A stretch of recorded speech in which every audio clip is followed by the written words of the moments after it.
नमस्कार, मी पौर्णिमा तुमचं मनापासून स्वागत करते माझ्या नवीन रेसिपीमध्ये।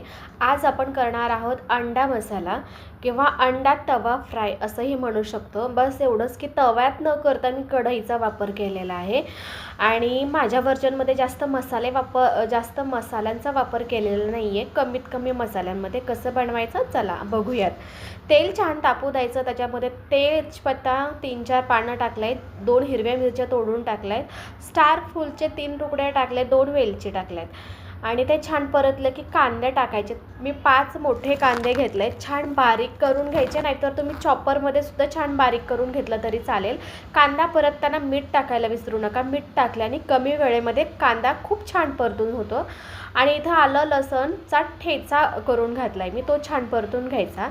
इथे मी लाल मिर्च पावडर 1.5 चमचा वापरले, 1 चिकन मसाला वापरलाय आणि पाव चमचा हळद मिरची पावडर टाकली।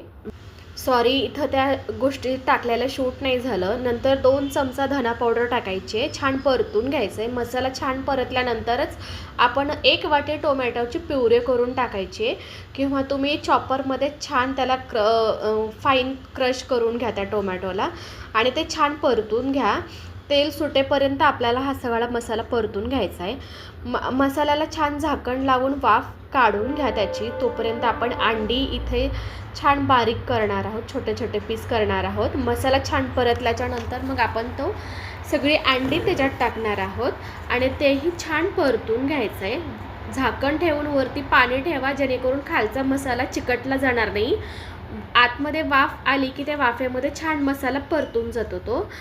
मीठ वगैरे चेक करा, कमी असेल तर मीठ वरतून टाकून घ्या। मसाला परत एकदा छान परतून घेण्यासाठी आपण 1 वाफ काढून घेणार आहोत।